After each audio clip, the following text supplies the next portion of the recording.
as you interviewed the Citizen Master Plan consultants.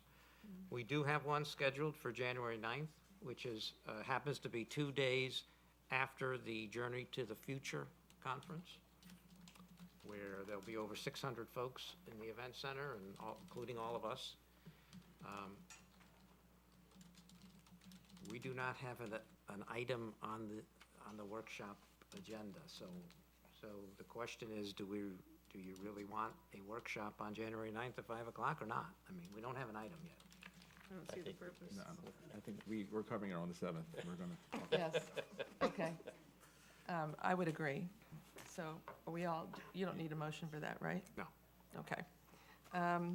Then we'll proceed to FY 2020 Budget Community Input Project. Okay, to get input on the annual budget, we have relied on some meetings, conversations that we have with the public. We had as many as 3 one year, we got down to 2 and then 1. In addition, we ask for input throughout the year that comes to us regarding input into budget priorities. Some communities have gone and done they use a national survey through the City Managers Association or not the Florida League of Cities, but the National League of Cities. There's a survey that you can hire a company to do, a very statistically valid survey to get budget priorities. So a community volunteer has met with us and we've come up with some 3 options. One is a very innovative option using a software program called Social Pinpoint, which is very intriguing to us because it would provide some additional input into budget priorities, but it also provides some a programming that enables us to take a look at where the input is coming from in our community, and it opens the door for a lot of analysis that we currently don't do. Yes, it's innovative for us. I mean, it's going to require folks to get onto a computer and have input into developing budget priorities. The cost associated with that is around $2,000.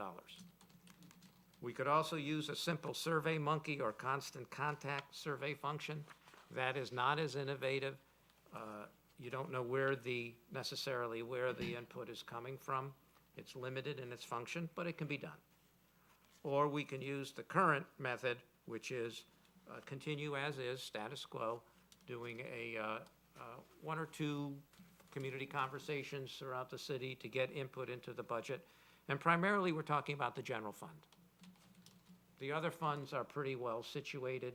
We don't anticipate major issues in the other funds. It's the general fund that we're going to need input in, and that's pretty typical of some previous years. So those are some 3 options for you, and if we want to take a more innovative approach, the idea of the Social Pinpoint offers that to us. It can provide some data that we currently don't get. It's a start. We're actually going to have to work our way into it, learn this, and progress as we go along. So those are some options for your consideration.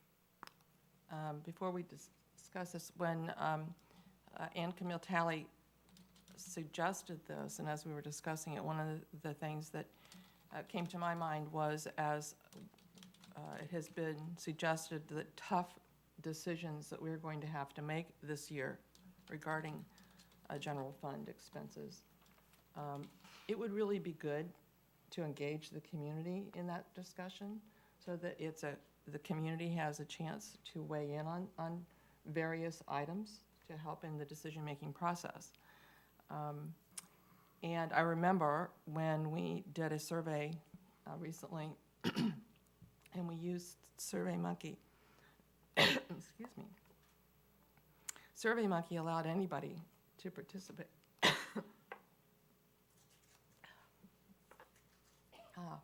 SurveyMonkey allowed anyone to participate, anybody, and while it only accepted one input per email address, it did not prohibit you from going in and entering information multiple times, even though it might not have accepted it.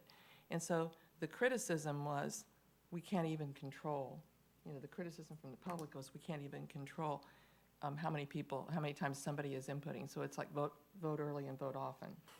So one of the, and Gary, I know since you're from Chicago. So it is intriguing that Social Pinpoint would allow us to really hone in on the addresses that people are responding from, so that we know that it is city people, because those are the people that are going to pay the general fund expenses. And it gives us it's kind of intriguing as well, in that it's a tool that would allow us not just to use it for general fund, but we could do other things with it to engage the community on various topics, whatever it is. So it's There's going to be a learning curve. it's a learning curve. Learning curve. But, we look at how many people are getting newsletters. I mean, I have over 1,800 people that get my newsletter, as well as, HOAs and on Facebook and Twitter and what have you. So I know that people are out there using their devices. So, council member comments, input. Gary? I just have one. Is this a software package we're purchasing, or is it a service? It's a package. Okay, But it's the charge, I believe. And Camille, would you want to come up and answer that question? They assist you in formation of the survey. Survey. Yes. okay. But the $2,000 is it's. Yeah, it's- hi, Ann Camille Talley, I'm the volunteer who has been trying to come up with options to help improve community input. It's not a software package that you purchase and then install on city computers or anything. What you buy is one study at a time. One Okay. study is $2,000. Okay, that's what I wanted to be clear on. Other thoughts?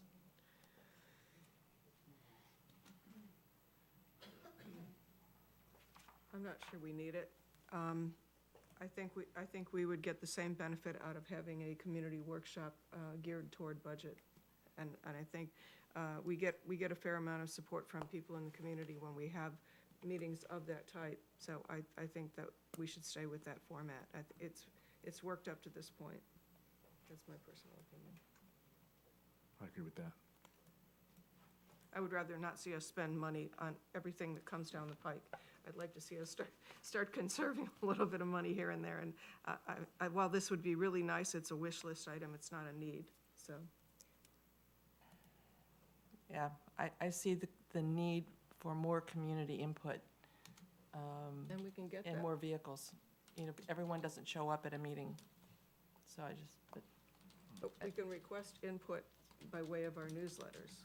And I think that would be, we could put a link on our newsletters and have citizen input. And we do get a fair amount of citizen input when we do that. Gary? If it was a software package, I would have no problem with this. Because it's a one-time expense, I have a concern with it. But on a positive note for something like this, and that's why if it was a software package, it would be helpful. One problem is when you coach questions to get certain answers, you get answers sometimes based on the way you coach your question. So we could each ask the same question 5 different ways and get different responses. And that's where we can't get it, we won't necessarily, this would help us get it quantitatively. So that's what the benefit of something like this would be. But I agree with Lynn, I don't want to be spending $2,000 every time we want to have a question. Okay. If it was a software package and we purchased a Surface to help us use the software package in addition to, I could be much more comfortable with that type of arrangement. But on a $2,000 pop, I could just see lots of ways I'd like to see the city use these type of surveys more often. So at this point, I'm negative towards it. Any, Maybe we could put together just like a questionnaire that we can put on the city website and people can respond to the questions. I mean, that kind of a thing, people do respond to those types of things. that's, the problem is, what you get is you get anybody responding, and you don't know who those people are. So you make.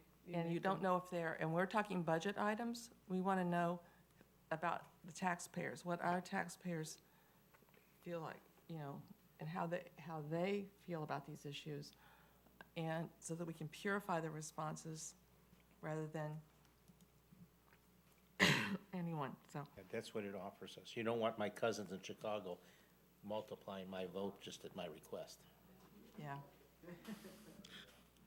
So I'm not getting a lot of support here for us moving in this direction, it sounds like. Debbie, have any comment about this? Well, I was all gung-ho on the digital thing until I found out it was just a one-time thing.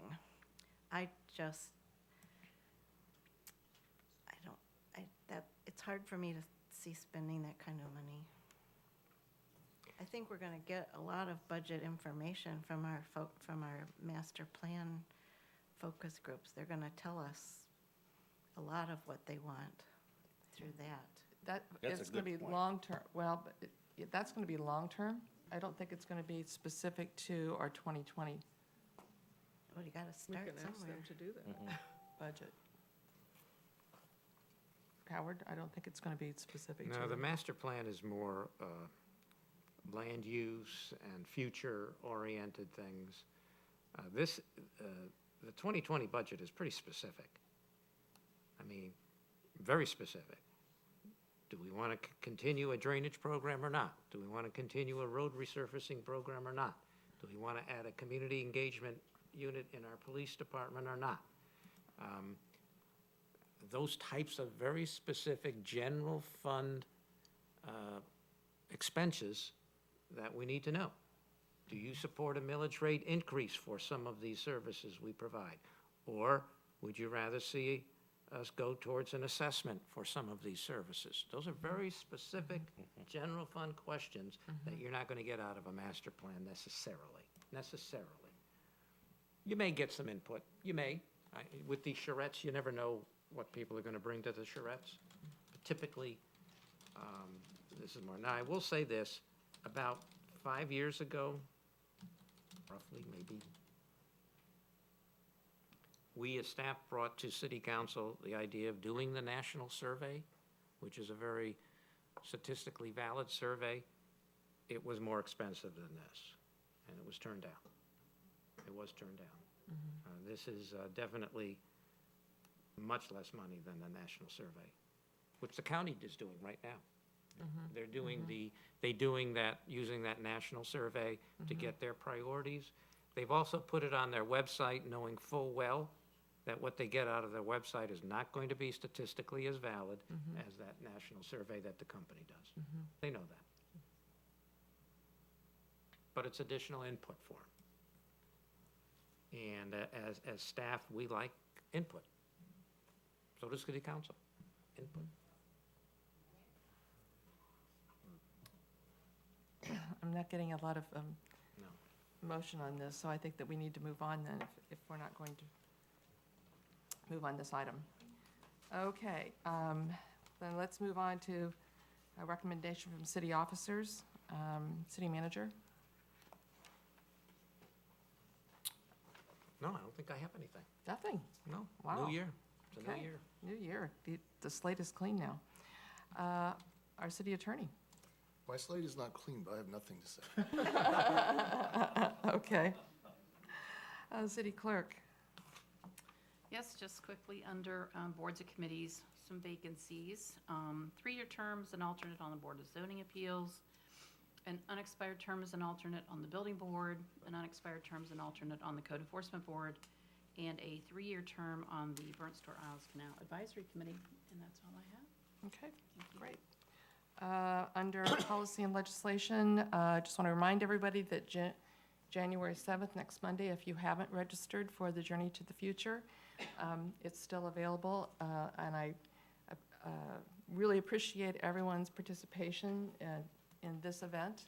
And I want to thank our council members for the good discussion we had today, and thank all the community members on the input. We're moving in the right direction on resolving issues, and together we will develop a good solution. So, council member comments. Jaha, Nothing. Happy New Year, everybody. Lynn, Nothing further? nothing further. Gary, Hope everybody has a sweet and happy New Year. perfect. Debbie, By the time you get to me, it's so anticlimactic.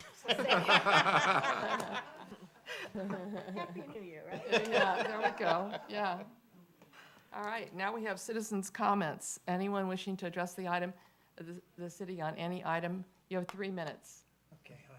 Hi Could I there. ask the staff, if you don't mind, to put up that new phase, so I could just have a comment on that, if it's okay? It has to do with pickleball, if you don't mind. If you're And saying sir, that you're only gonna use sir, 4 sir, courts, State your state name, your name please. again for the record. Martin Blaustein, you're talking about only doing 4 courts for now, you're gonna, when the Pickleplex opens, these 4 towards the back. What about these? Could we use these instead? And then you could put acoustic fence on a V. I think it would help. And then you'd have parking here, which would help the parking also. I'm just saying, trying to come up with a solution. I just talked to a gentleman from the Pickleplex, and he thought that might be a temporary solution. Don't those courts have to be resurfaced? Yeah. There's more dollars involved. More dollars involved. You know, that's the problem. There also was discussion about Tribute Park. Howard, I'm sure you're familiar, they were talking about tennis courts there, perhaps moving pickleball to that park over by the hospital. Yes, we're talking East Marion Avenue, cross street from the hospital. We did present a plan a while ago to put pickleball courts there. That's that's a long-term solution. It would be like a same type of expense as a West Henry type solution, considerable amount of funding. Yes, we could put some pickleball there. That is in a really flood zone. So, And as I recall, it was going to cost us about $450,000 to do that, and we could only put in, I believe, was it 4 courts? I'd have to look at the plan, but I believe it was 6. Was it 6? Okay. I have a- that was Mitchell Austin, by the way. That parking lot at the hospital goes underwater if the wind is coming southbound, I know, and that entire parking lot goes underwater. That's kind of a So that- scary It would have to location. be raised up at least. Yes, Yeah. yeah, we It would. would have to. But I think it's one of the things that we will look at. Okay. All I'm options. just, you know, Is that- somebody mentioned before to collaborate rather than have confrontation. Right. And it Yep. seems like the Pickleplex people are more willing to collaborate, so perhaps in the future. And another suggestion would be to cut the hours down. I think that would help the residents to maybe do an 8-hour day, 8 to 4 perhaps. Certainly would at least alleviate it for the residents as well. Thank you. You're welcome. Thank you. Anyone else wishing to address the council? Hi, Sheila Yeager. I just wanted to clarify a little bit, because there were, Can't hear you. sorry. I wanted to clarify just a little bit because there were comments made about decibel levels, and we have never, we've always conceded that issue as far as decibel levels go. This is, our problem is more with the quality of the sound, and I know in the past I've used the gunshot analogy, and I don't mean to suggest that pickleball is by any means as loud as gunshots.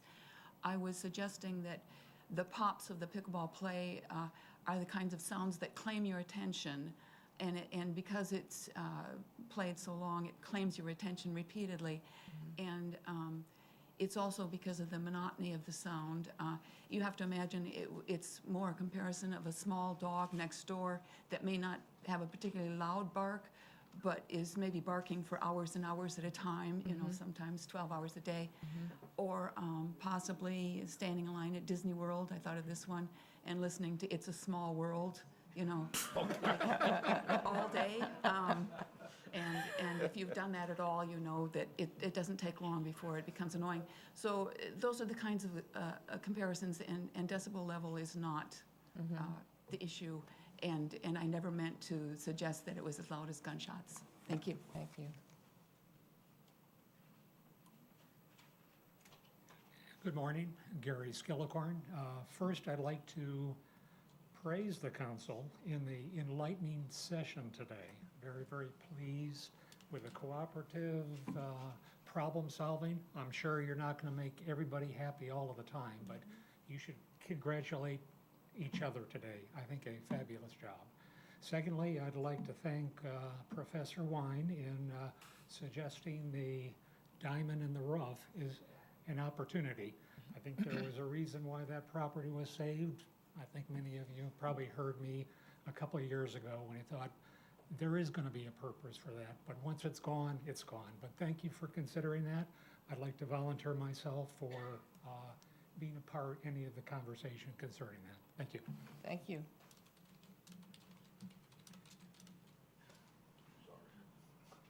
Hi, I'm Bob Talley. My wife and I own 378 Monaco. We live here, we vote here, we pay taxes here. What percentage of the people playing pickleball own here and pay taxes here? 5%, 10%? You know, I mean, I think that's something we should look into. And if there's only 10 or 15% of the people playing pickleball live here, why are we worried about them? That's it. Thank you.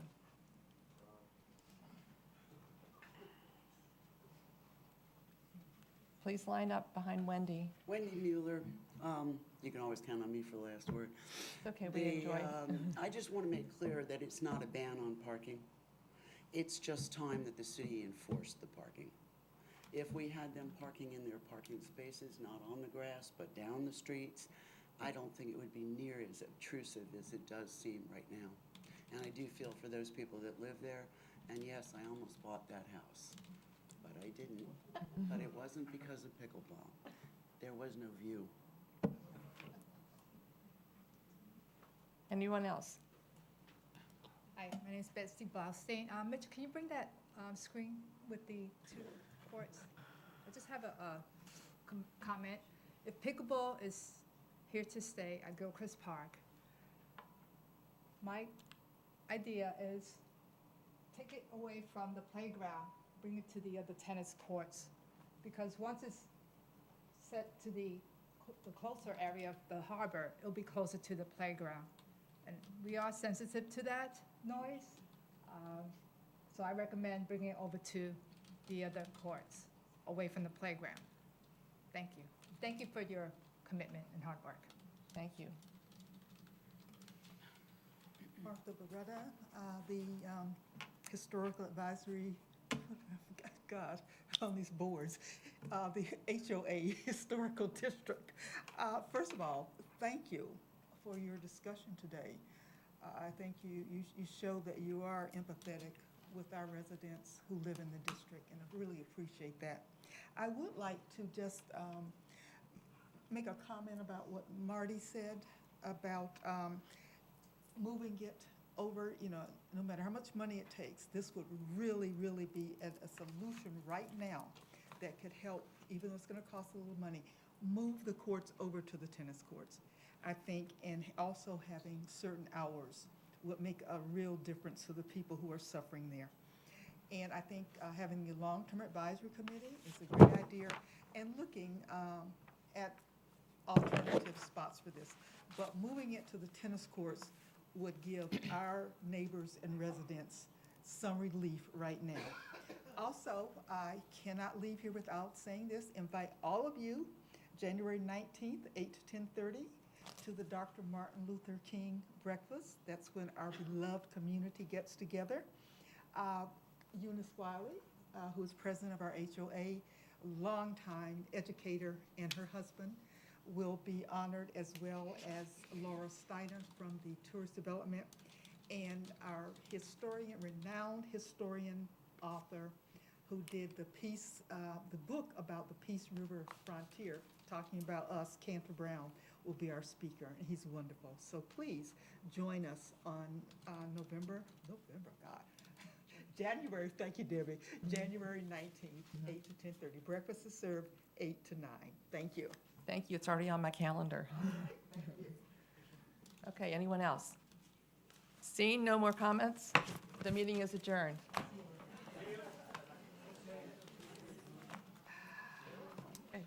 Okay. Thanks for you to sign. Yes.